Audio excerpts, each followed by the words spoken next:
ಬೆಂಗಳೂರಿನಲ್ಲಿ ಕನ್ನಡ ಮಾತನಾಡಿದ್ದಕ್ಕೆ ಮರಣಾಂತಿಕ ಹಲ್ಲೆ ಮಾಡಲಾಗಿದೆ. ಕರ್ನಾಟಕದಲ್ಲಿ ಹೆಚ್ಚಾಯ್ತು ನೋಡಿ ಹಿಂದಿ ವಾಲಗಳ ಆರ್ಭಟ. ಕನ್ನಡದಲ್ಲಿ ಮಾತನಾಡಿದ್ದ ಕಾರಣಕ್ಕೆ ನಾರ್ತಿಗಳಿಂದ ಹಲ್ಲೆ ಆಗಿದೆ. ಆನೇಕಲ್ನ ಸರಸ್ವತಿ ವಿದ್ಯಾಮಂದಿರದ ಮಗ್ಗದ ಮನೆಯಲ್ಲಿ ಘಟನೆ ನಡೆದಿದೆ.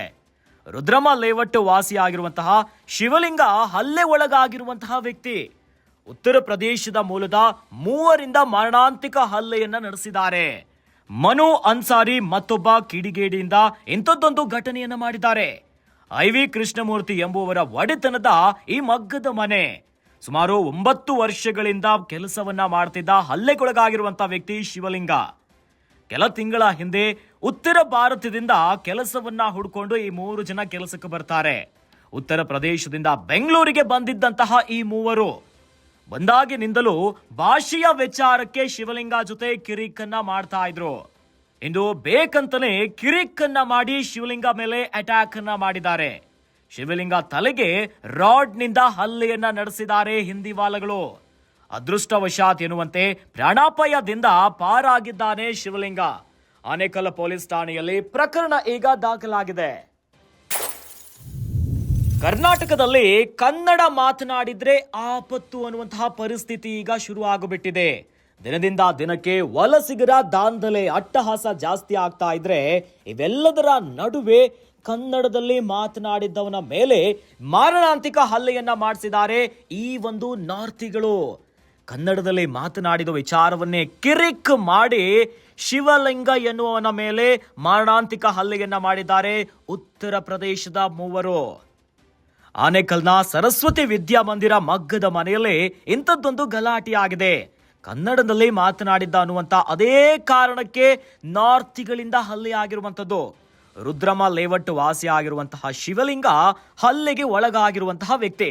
ಏನೇ 3 ಜನ ಇದ್ದಾರಲ್ಲ ಉತ್ತರ ಪ್ರದೇಶದ ಮೂಲದವರು. ಮನೋ ಅನ್ಸಾರಿ ಮತ್ತೊಬ್ಬ ಕಿಡಿಗೇಡಿಯಿಂದ ಇಂಥದ್ದೊಂದು ಕೃತ್ಯ ಆಗಿರುವಂಥದ್ದು. ಐವಿ ಕೃಷ್ಣಮೂರ್ತಿ ಎಂಬುವವರ ಒಡೆತನದ ಮಗ್ಗದ ಮನೆಯದು. ಸುಮಾರು 9 ವರ್ಷಗಳಿಂದ ಶಿವಲಿಂಗ ಹಲ್ಲೆಗೊಳಗಾಗಿರುವಂತ ವ್ಯಕ್ತಿ ಯಾರಿದ್ದಾರೆ 9 ವರ್ಷದಿಂದ ಅಲ್ಲಿ ಕೆಲಸವನ್ನ ಮಾಡ್ತಿದ್ದಾನೆ. ಆದ್ರೆ ಕೆಲ ತಿಂಗಳ ಹಿಂದೆ ಉತ್ತರ ಭಾರತದಿಂದ ಕೆಲಸವನ್ನ ಹುಡುಕೊಂಡು ಇಲ್ಲಿ ಬಂದು ಕೆಲಸಕ್ಕೆ ಸೇರಿದ್ರು. ಇನ್ನು ಬಂದಾಗಿನಿಂದಲೂ ಕೂಡ ಭಾಷೆಯ ವಿಚಾರಕ್ಕೆ ಶಿವಲಿಂಗನ ಜೊತೆ ಕಿರಿಕನ್ನ ಮಾಡ್ತಾ ಇದ್ರು. ಆದ್ರೆ ಇವತ್ತು ಬೇಕು ಅಂತಾನೆ ಕಾಲನ್ನ ಕೆರೆದು ಕಿರಿಕ್ ಮಾಡಿ ಶಿವಲಿಂಗನ ಮೇಲೆ ರಾಡ್ ನಿಂದ ಅಟ್ಯಾಕ್ ಮಾಡಿದ್ದಾರೆ.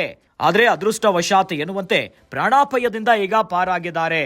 ಆನೇಕಲ್ ಪೊಲೀಸ್ ಠಾಣೆಯಲ್ಲಿ ಈ ಪ್ರಕರಣ ಈಗ ದಾಖಲಾಗಿಬಿಟ್ಟಿದೆ.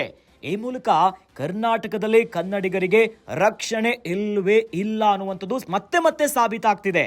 ಇತ್ತೀಚೆಗಷ್ಟೇ ಉತ್ತರ ಭಾರತದವರು ವಲಸಿಗರಿಂದ ದಾಂಧಲೆಗಳೇ ಮಾಡಿದ್ರು ಬೆಂಗಳೂರಿನಲ್ಲಿ.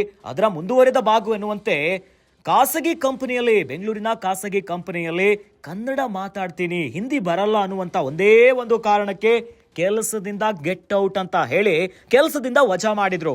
ಆದ್ರೆ ದಿನದಿಂದ ದಿನಕ್ಕೆ ಮತ್ತೆ ಇಂಥ ಪ್ರಕರಣಗಳು ಸದ್ದು ಮಾಡ್ತಾ ಇದೆ.